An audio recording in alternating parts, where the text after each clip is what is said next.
Good afternoon and welcome to Spectrum Television News at 12. I am Uyai Imam, coming to you live from Uyo, the Akwa Ibom State capital. Let's take a look at the headlines. Deputy Reps leader Kalu charges farmers an agricultural revolution, says Tinubu's policies showing results. Rivers Assembly members insist on impeachment proceedings against Governor Fubara and deputy. In other news, President Xi Jinping hails turnaround in China-Canada ties as Carney visits Beijing. We'll bring you the details of these stories and more in a moment.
Good afternoon and thanks for joining us. We begin the news at noon from the national scene, where the Nigerian Legion has said that it is collaborating with the federal government to establish affordable housing estates for military veterans as part of efforts to ensure a smooth and dignified transition from active service to retirement.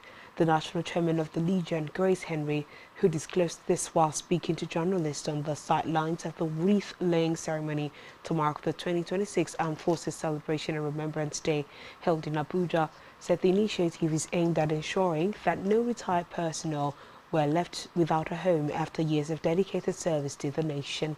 Henry described the Armed Forces Celebration and Remembrance Day as a comprehensive initiative that honored fallen heroes while also celebrating serving and retired personnel. She said the expansion of the former Armed Forces Remembrance Day into a week-long celebration had helped to deepen public awareness of the sacrifices of the Nigerian Armed Forces and the need for sustained support for their families.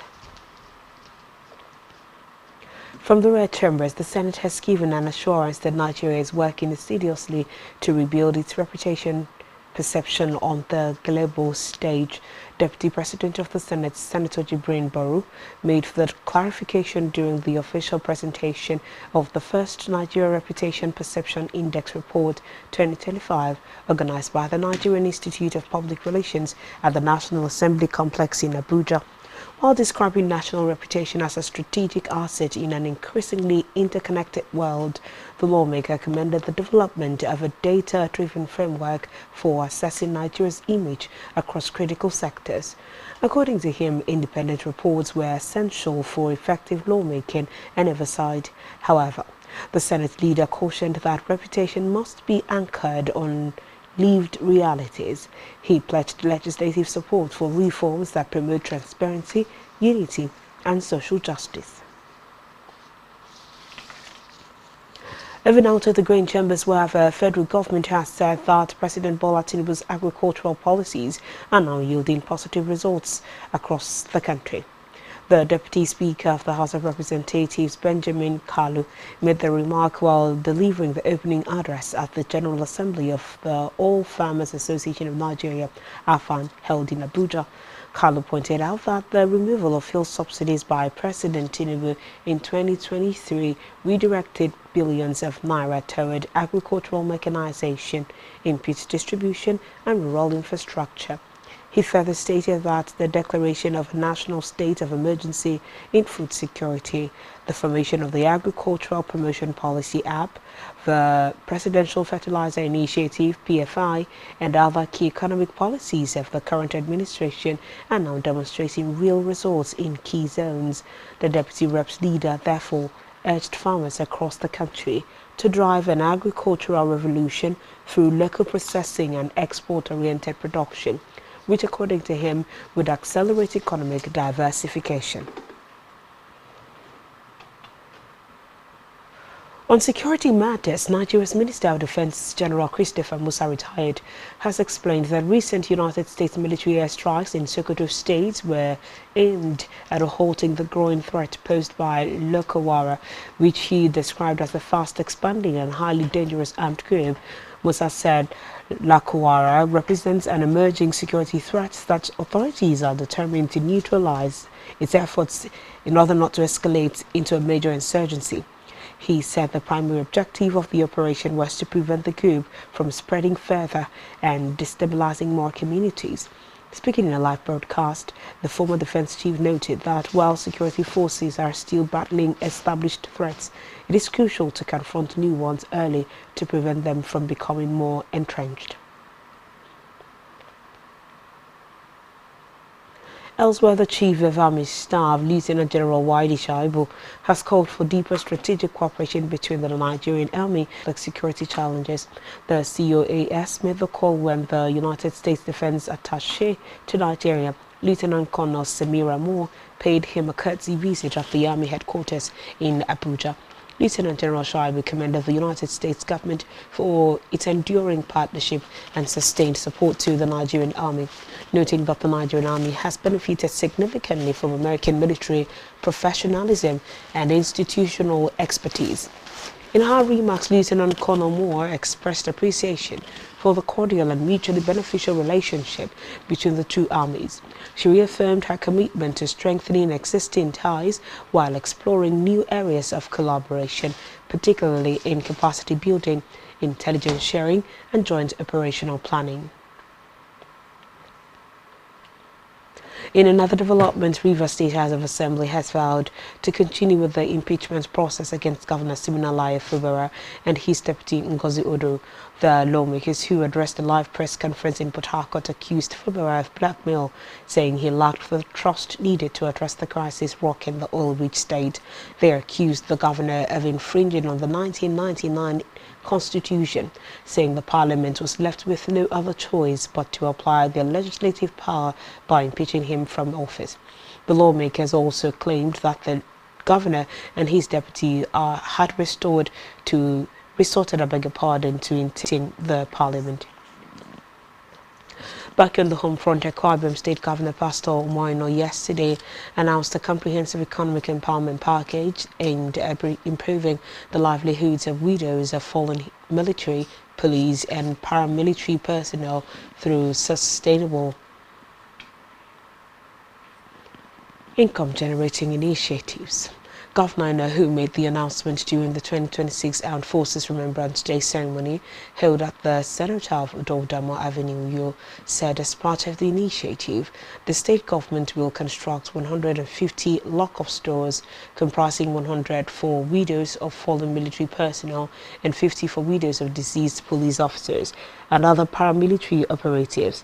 The governor disclosed that beneficiaries would also receive take-off grants to enable them establish and sustain small-scale businesses. Pastor Eno explained that the intervention reflects a deliberate shift from short-term financial assistance to long-term economic empowerment for families of fallen heroes who paid the ultimate price in the service of the nation.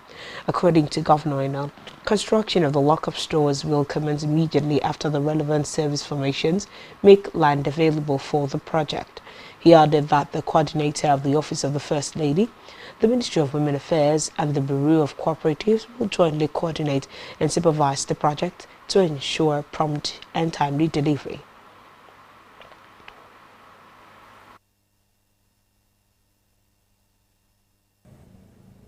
Let me thank President Bola Ahmed Tinubu, GCFR, for the decisive manner he's tackling the issues of security challenges in the country. We are all witnesses to the improvements in security all over the nation.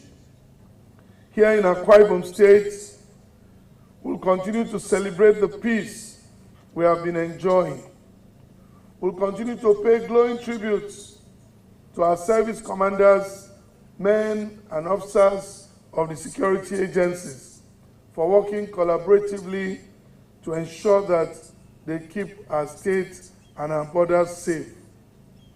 We'll continue to see politics as a means to serve our people and not a platform to engage in political blood sports.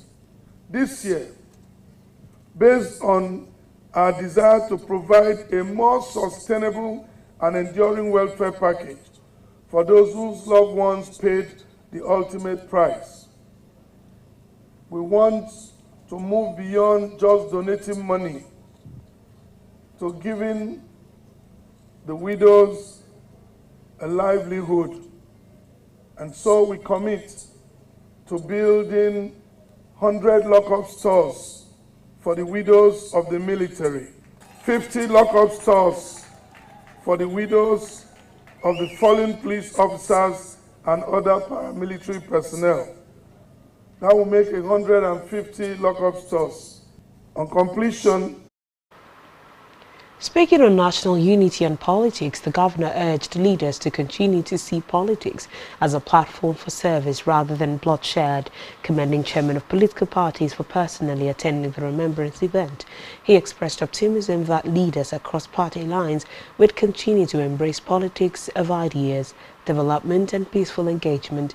Government House correspondent Jane Owa reports that high point of the event was the symbolic laying of wreaths at the tomb of the fallen heroes, 21 gun salutes and the release of pigeons.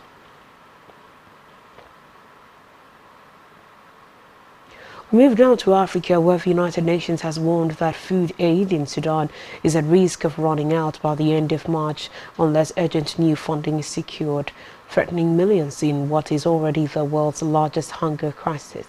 The World Food Programme's Director of Emergency Preparedness and Response, Ross Smith, said the agency has already been forced to cut rations to the absolute minimum, for warned that without immediate support, millions could lose access to life-saving assistance within weeks.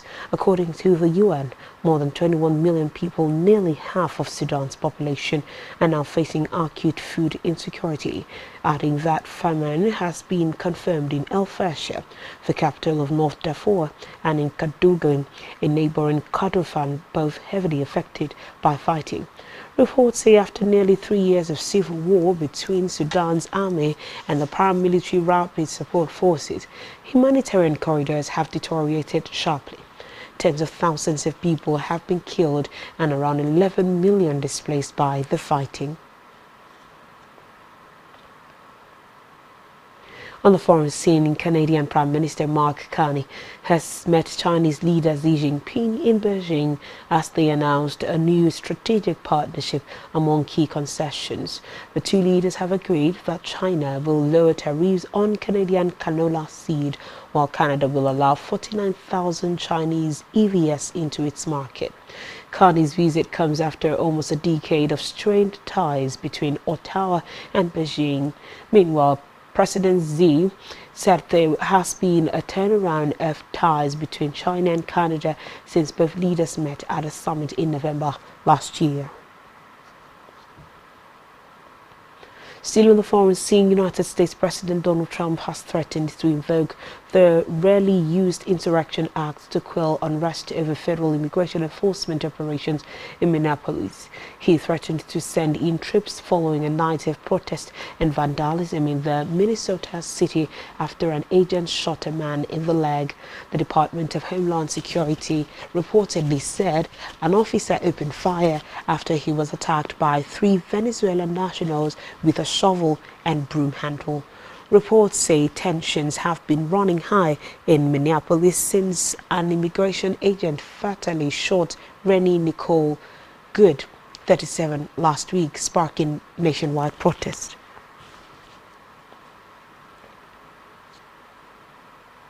Still to come in the news. NFF President Gusau urges Super Eagles to fight for 3rd position. Stay tuned for details of this and more.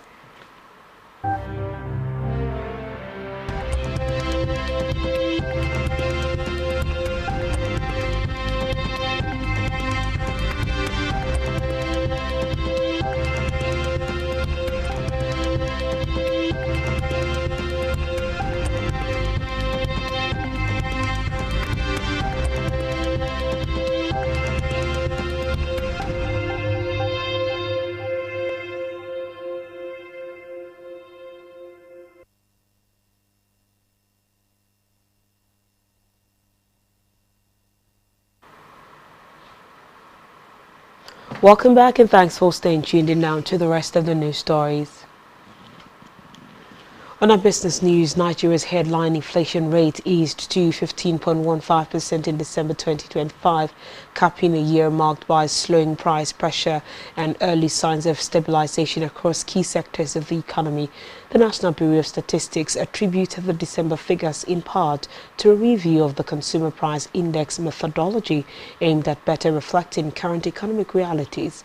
Data released by the NBS showed that CPI rose to 131.2 in December from 130.5 in November, indicating a moderation in the pace of price increases across the economy. On a month-on-month basis, inflation eased to 0.54%, down from 1.22% in November, signaling a reduction in the general price level. Still in business, Dangote Petroleum Refinery says it has achieved daily offtake of 50 million litres of petrol, marking a major milestone for Nigeria's downstream petroleum sector. The refinery says it is now delivering 50 million litres of petrol daily, positioning Nigeria closer to energy self-sufficiency and global fuel standards. The newly appointed Managing Director David Bird cited similar fuel supply during the Christmas and New Year holidays as evidence of growing operational stability.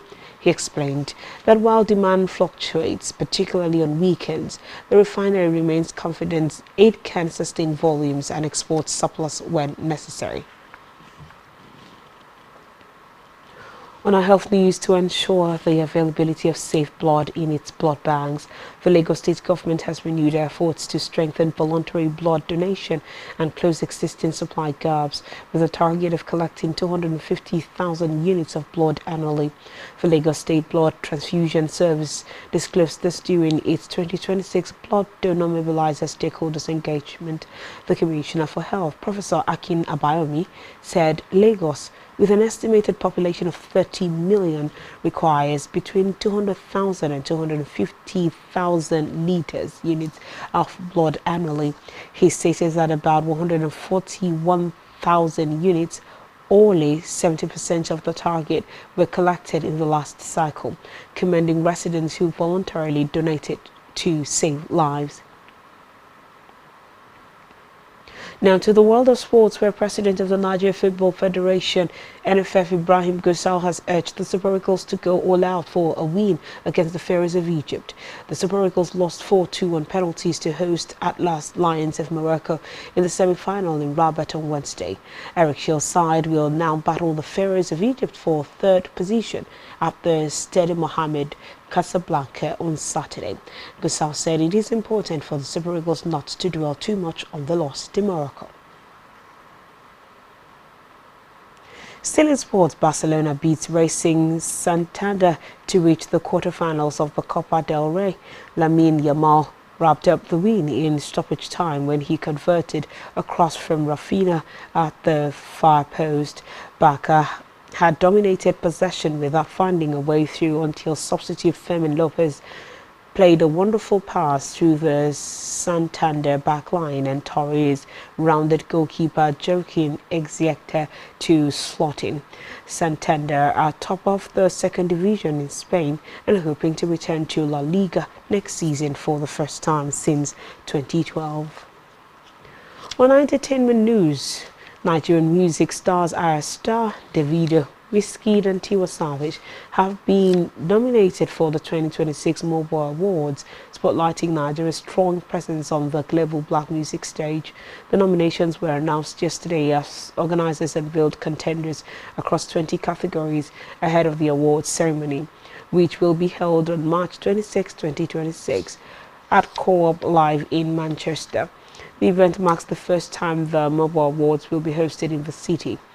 Davido, Wizkid and Tiwa Savage are nominated in the Best African Music Act category, alongside fellow Nigerians Ayra Starr, Rema, Charlie Poppy and Adekunle Gold.